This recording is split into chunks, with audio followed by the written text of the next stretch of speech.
Hey everyone, and welcome to Almost Cancelled. I'm Peter, that is Connor, and we are going to talk about Supergirl Season 2, Episode 5. It's called Crossfire, full spoilers for the episode, as always. Brief note, this is actually take 2 of this show. We tried to do this about 10 hours ago, but unfortunately the neighbours were getting work done in their house, and there was hammers and drills and all sorts of noises coming through. It was pretty bad. Here we go. So I thought it was a pretty fun episode. I was kind of critical of last week's. I thought this one was a lot more. What you expect. Yeah, I guess. Yeah, that's probably a good way of putting it. I think a lot of the characters had really good moments to shine in this one, and there was a few obviously big plot lines that went forward. So let's tackle the main one first. Let's talk about Supergirl and these guys with the alien weapons, which they are clearly getting from Cadmus. Which, by the way, I love that the Cadmus thing, when they send a message out to the news or whatever, it's this ridiculously looking 90s virtual reality head. Yeah. I'm fond of that. Gotta do it, ain't you? Well, I feel like it's reminiscent of the time period, because this show reminds me a lot of Lois and Clark, which was in the mid-90s. It feels very reminiscent of that era, so it's actually... There's a lot of things this show does that just kind of makes it feel like that. Yeah, that one's a pretty big one though. That's just straight out of what people thought computer virtual worlds were like back in the 90s. But now, I also really appreciated that as soon as they sent that message out saying, "Look at all these people getting alien weaponry," blah blah blah. I love that Supergirl immediately said, "Oh, because they're obviously giving them to spread fear." Yeah. You know, I feel like some shows might have not had the characters take that jump. It's almost where it's advanced from the 90s, where there's no, let's figure it out, and, where it's blatant to the audience, but not to the characters. Yeah, whereas this, it was immediately, Yeah. They got this immediately, so that was good. I thought this made for some fun fight stuff. We had Supergirl, there's one great moment with one of these weapons is the guy shoots a cop car and it sends it skyrocketing into the atmosphere and almost into space, and Supergirl has to fly up as the car is freezing because it's so high and the temperature's dropping, and she has to take the guy out. That was really fun. A little bit CG was a little bit rough here or there, but it was a fun save sequence. Yeah, it was the CG's forgivable when it is fun. Yeah. Less forgivable was the building that was collapsing at one point. One of the other guns, Jimmy's out doing his... We'll talk about Jimmy's story in a minute, but when the guy shoots the building and it starts to sort of... Implode? Is it implode? I don't know, because the CG was kind of rough, so it was hard to tell what it was. I thought it was turning to sand at first. See, I thought it was just big... I know what you mean, but then I assumed it was just big, meant to cracks in it, falling in on itself. I don't know. I almost look it was disintegrating at the point of impact. I don't know. It was weird. Yeah, I'm not entirely sure. That tells you that this time the CG did hamper the experience, because we're not entirely sure what happened. Yeah, we're not entirely sure. We just know that the building was at risk and everyone had to evacuate. But no, so I thought all the weapon stuff was good, and it led to some good antics, because it all sort of comes boiling down to this party that Lena Luthor's throwing. Basically is a fundraiser for the first people who were attacked in one of these things, and she asked both Kara and Supergirl to go. Kara because she's her only friend, otherwise I sense dirtier tricks are being played there. Well, obviously. And Supergirl for protection. Now it all turns out that she's actually got a plan to try and defeat these guys. She's got this EMP thing set up and ready to go, but it leads to that really fun trope where Supergirl has to be there as both Kara and Supergirl, so she runs off. The wind distracts Lena, and then she flies in as Supergirl, but then she flies away and runs back in the other side as Kara. And it led to my favourite moment where she comes back and was like, "You just missed Supergirl," and she's like, "Oh gosh darn," and Lena just gives her that look. Yeah. Also leads to Supergirl stuffing her face with free food. Always a pleasant sight on this show. Yeah, it's adorable, especially when she gets caught. Someone, I think it's Mon-El, comes up and tries to talk to her, and she sort of stops mid bite and oh. She just turns around with both hands full of food. Yeah, relatable, because when free food's on offer, You take as much as you can. Aye. Yeah. I will eat until I'm sick if it's free. Exactly. That's the way the world works. But also, yeah, there was a lot of good antics. I mean, I don't think the actual story with the guys and the guns was itself that interesting. Like, it was just, they're shooting guns. I mean, it even leads to some plot holes. Like, at one point, and admittedly, this is something that's happened before, and it happens even more so in The Flash, but the bad guys just get away in a car. Like, you're Supergirl. Yeah. Fly after them. Go. Yeah. But, there's some fun stuff here. It's all the character stuff around it that makes it entertaining. Like all these moments we're talking about, like Win and Lena having some good chemistry. Which, Aye. yeah, so I don't know if that's hitting at maybe a potential romance there. Does Win just have chemistry with everyone? I think he does. I mean, who doesn't he? He has since pretty much the start of the show, to be fair. I don't know. Him and Lucy didn't get along very well. Alright, yeah. One character. Yeah, and it's funny actually because so much of this episode was about Alex and Maggie and like those feelings brewing, but there was even like an odd bit of chemistry between Supergirl and Lena. Yeah. You know, there was an odd like flirtatious like moment. I don't know. Maybe everyone in this show is just gay. And Yeah, you know, obviously we mentioned last week Win and Mon-El. yeah. Win and Mon-El last week, they had good chemistry. Yeah. I don't know what it is, but for some reason on this show, every time they try to do a traditional man on woman pairing, doesn't feel quite right. But everything else is fair game. Yeah, pretty much. Oh dear. So the main plot was fine, but it led to a lot of cool stuff. Sticking with Supergirl for a little bit, her trying to look after Mon-El and introducing him to Catco and try to give him a job and even make it, and talking about people stuffing their face with food. Mon-El eating the entire stack of pancakes as if it's a burger. Yeah, that was good. Yeah. Which sounds all fine and well, but no syrup or cream. Come on.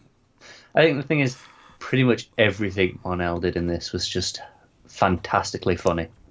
Yeah, he's proven to be a real pleasant surprise this season, I think. Yeah. Because not everything, from his, calling the coffee, bribe coffee, to, getting Miss Tessmacher to do... By the way, I still love that there's someone called Miss Tessmacher around the office. To again, the sequel, to that great moment last season when Supergirl caught Win and Siobhan bumping nasties in a cupboard or the photocopier room. It happens again, and there's a great moment where she hears it, and she hears this line about, "Have you got protection? What, do you mean a sword?"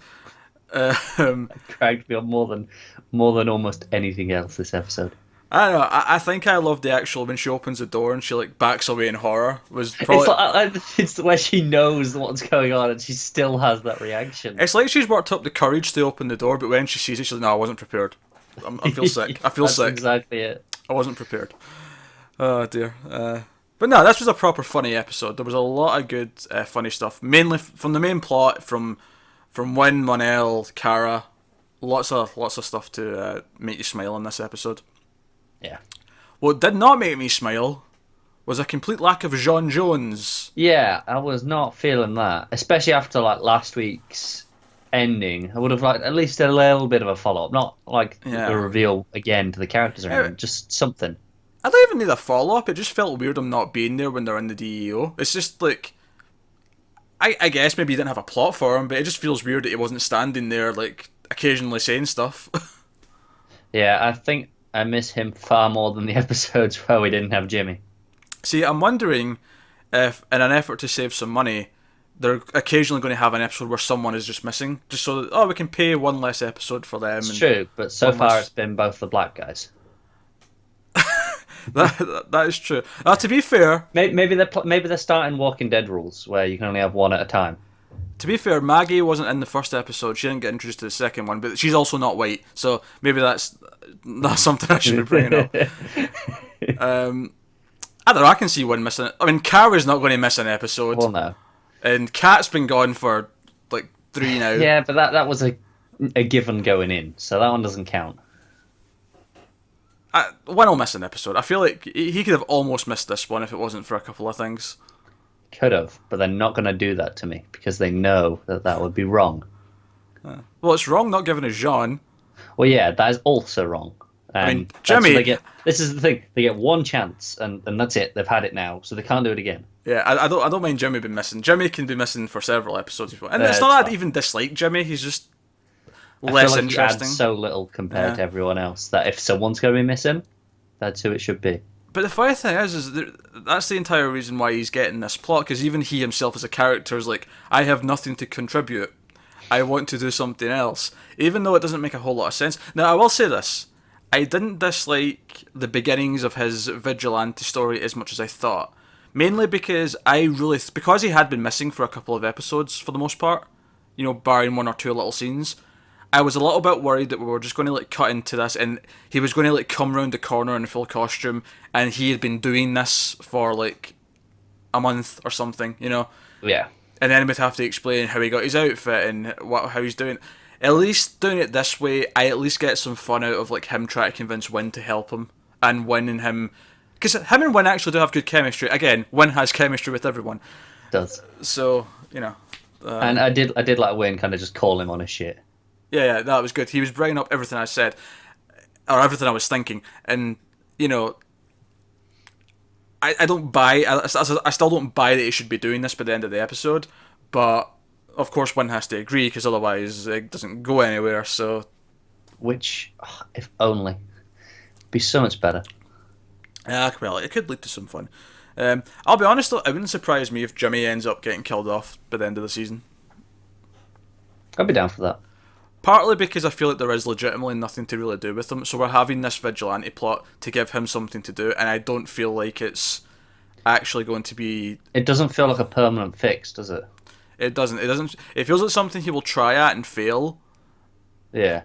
And then it'll go awry. And it's funny, because we have Mon-El, we have Maggie, and they're such... Do you know what? I just want a quick side note. Maggie, I keep almost calling Renee Montoya. Yeah. Partly because they're both gay, but also because the actress looks way more like Montoya in the comics than she does Maggie Sawyer. Because Maggie Sawyer's a blonde white woman in the comics, whereas Renee Montoya looks a lot like Maggie in this. Oh, I'm surprised they didn't just say call her she Montoya. Was, yeah. I think it's because Maggie Sawyer's more Superman related. Yeah, probably. Whereas Montoya's more Gotham. Yeah. So I get it, but she looks so much more like Montoya that it's... Could have just done it and not had you have to think about it every time. Because I doubt myself every time I go to say it. I have to. Oh wait, no, it's not Montoya. It's Maggie. Yeah. I have to think about it every time. It's not a big deal, but it's there. But we've got these cool new characters, and it makes Jimmy feel a bit, even more useless and kind of, he was there to be the stereotypical love interest, and they decided very quickly they didn't want to do that anymore. So. Can just say it says it all about his character. Okay, sure, we're just saying that about Maggie and her name, but you're still doing that with Jimmy/James a season plus in.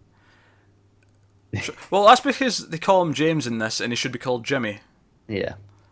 Should also be a lot shorter and more dweeb-like, which admittedly would make the whole vigilante thing harder to swallow. And also ginger, so That's not. They can change that. That's creative license right there. What I will say though is I at least like his motivation to a point. Yeah. I like that his whole thing is that he's been a sidekick his entire life and he wants to not be that anymore. Now don't get me wrong, I actually agree with Wynn as well. Wynn's counter argument to that but I still I'm giving them information, I am finding the bad guys, I'm doing this, I'm doing that. I don't have to be the one punching the bad guys to feel like I'm actually contributing. Now, admittedly, James is contributing nothing right now. Well, see, this thing, he is the head of this massive magazine news empire thing. He could skew public opinion. Why can you not? Why can you not do a story about him utilizing that for good? That would be so much more interesting. It probably would be, yeah, because he could battle this whole negative press that Cadmus is putting on the alien, population of the planet. He could counter that. Just do something with it. Otherwise, what's the point in having him in this role? Which, again, is kind of why they've done this already, I suppose. Yeah. He's definitely the most problematic character. And he kind of has been the whole season. Funnily enough, Alex, on the other hand, who...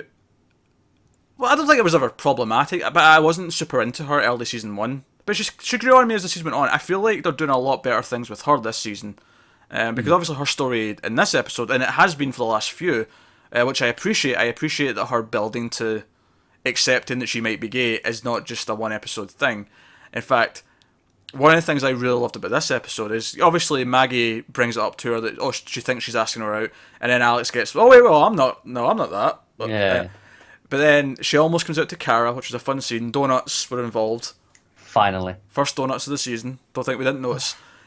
But the scene where she goes back to speak to her at the bar at the end, their final scene, I thought was exceptionally well done because not only was it well acted and emotional, and at least from my perspective, it seemed fairly genuine. But I will say that I have seen people on social media who I presume are also gay have said that it's actually a very authentic representation of what some people go through. Probably not all. Obviously, different people have different experiences, but from our perspective, it looks like it's realistic. Yeah. I mean, I've not personally ever known anyone who's came out. I've met people who are already gay, or at least are already came out as gay. Yeah. I've never met someone who's not went through the process yet. To my knowledge, I mean, you could drop a bomb on me next episode. I don't know, but but at least from my perspective, the human emotion of it felt genuine. It felt natural. But what I loved about it, I loved that she still couldn't quite say it. Like, she admitted, look, the things you were saying in the last conversation we had, there might be truth to that. But she couldn't actually say the phrase, I'm gay, or I'm a lesbian, or whatever. And I liked that, because it felt like, this is genuine progress. She's admitting there's something here, but baby steps. She's not ready to jump in. It is a big deal. It is a big thing. And having it feel like that, and like I said, it's been, this is probably the third episode with it now. Yeah. And we're still only just kind of getting to it. Yeah, that's pretty good, especially for something like CW. Yeah, because that first scene in the episode where she has the whole awkward denial thing. I was worried that by the end of the episode she was just basically going to be screaming, "I'm gay, I'm gay," and it would feel forced and quick and rushed. And whereas I feel like that scene was done better than I would have expected. And Supergirl does this a lot. To be fair, like season 1, there was repeatedly moments where I was expecting X thing to be rushed or whatever, and then they treated it with better, much better. Some gravitas. Gravitas, that's a good word. So yeah, gravitas. That scene had gravitas. Villains with alien guns shooting cars into the air, not so much gravitas, but fun. Maggie, Sawyer, and Alex, gravitas, but also fun. Wynn's gaydar is broken because it's funny though.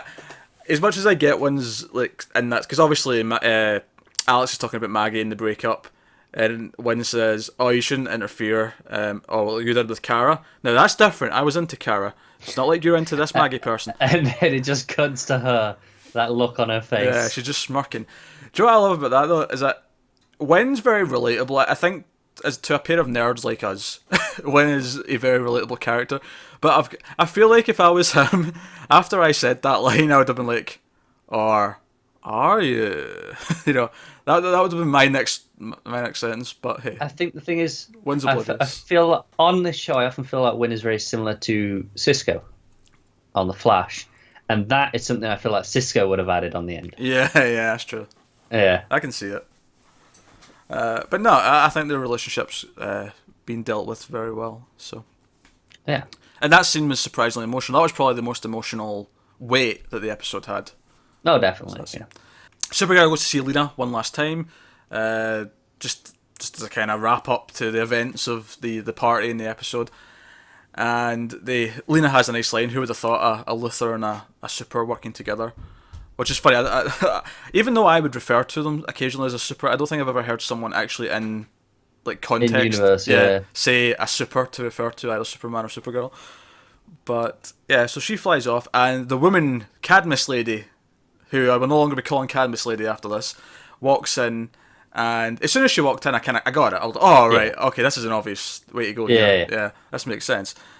Who, by the way, murdered the 3 criminals that were using our guns with a kill switch. I was actually a little bit disappointed by that. Really? Oh. So, as soon as he started, hearing their voice and, it was clear where it was going, I was really hoping for some head exploding. I was feeling some head explosions coming, and I didn't get it. It was more just brain aneurysm, and I was disappointed. Don't get me wrong. You know what, Connor, you know me. I'm a fan of an exploding head. Yeah.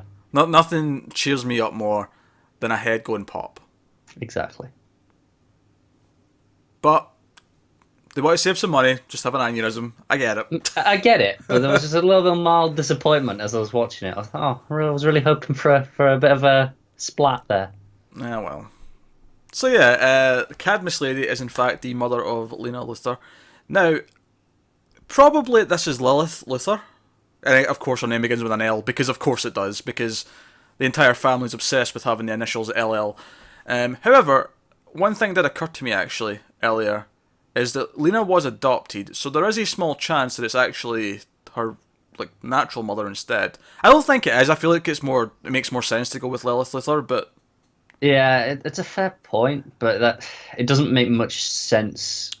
Yeah, a more obvious face value is let's have obviously there was Lex's mother as well, and you've got the anti-alien stuff there. Yeah, it just makes far much more sense. Don't get me wrong, I am 99.999% sure it's Lilith Luthor, right?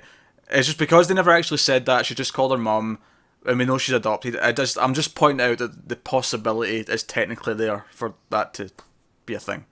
Yeah.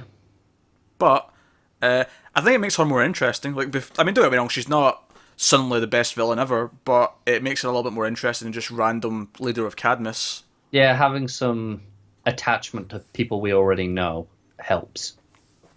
Yeah, well, I'm sure her story with Lena will make it more interesting as well, especially if Lena is not secretly evil and is trying to do the right thing, and her mother's warping it and manipulating her. And it also makes the scene a little bit earlier a little bit more interesting. Where the guys with the guns wanted to go after the party, and she was trying to convince them not to. Yeah, that's true. Yeah, just I don't know. It makes it feel like she does actually, to a degree, care about her daughter at least. Yeah, I wonder if she was watching that with eagle eyes, ready with the kill switch in case they threatened her. Yeah, she might well have been. Yeah. But no, I think that I will say that I'm enjoying the Cadmus story. 5 episodes in at least, I'm enjoying the Cadmus story more than I was Non and stuff last year. Because, I ended up loving season 1 of Supergirl, but the weakest part of it was the overall villain plot. It was just kind of, they were there to fight. And even though this is better, I still feel it might be the same at the end of this season. Oh yeah, no, I agree. Yeah, and that's fine, but it is better. Yeah, no, I agree. Just one point I sort of glossed over earlier. I like the scene where Alex does almost come out to Kara, but she's interrupted because before that she's giving advice on Mon-El and letting him be his own man and discovering who he is, and she was really kind of talking about herself at a certain point. Thematically on the nose, wasn't it? It was on the nose, but I liked it. It worked well enough. Because it was almost like that's her realising she was talking about herself was what made her almost come out. Yeah. Which I liked. I liked that it was triggered by something and not just... Yeah, that makes sense. That was, solid episode. So, let us know what you thought of that episode of Supergirl in the comments below. Like and subscribe and all that stuff. They did confirm a certain villain is coming soon to the show. I won't bother saying it, just in case you want to not know. But to be fair, we have been speculating this, not since just this season, since the first couple of episodes of last season. Was it that early? Was it early season 1? Yeah, because of the actor. I remember speculating. Fair enough. Yeah, okay. I remember speculating towards the end of the season. I don't remember if we did it that far back, but I'll take your word for it. The absolute latest that I know we spoke about it was when they revealed who Jean was, and we had that flashback episode to his origins on Earth. We definitely spoke about it there. Aye, that makes sense. But yeah, they confirmed that's happening. So they also confirmed that the crossover episode of Supergirl is actually only going to be it's mostly going to be a regular episode, but with a bit at the end that leads into the crossover, and then it's the other 3 shows that'll be, full on crossover. Which I guess doesn't make too much of a difference either way, but it's just that when we get to that week, obviously, even if you don't normally watch the reviews of all 4 of the CW shows with us, you're probably going to watch all 4 of them that week, I imagine, because you'll probably watch the whole story. That would make sense, even if you don't watch Arrow, because who would blame you? You're going to want the end of that story, or the middle of that story even. Yeah, that makes a whole lot of sense. Or even if you just watch us to find out what happened without having to actually sit through it. Yeah, but the the actual recapping part will probably be a bit more in depth that week. Yeah, I imagine so. We'll make sure we cover all the points that week. But yeah, thanks very much for watching, guys. Let us know what you thought of the episode. Like and subscribe and all that stuff. It helps us out a lot. Thank you very much for watching. We'll see you next time.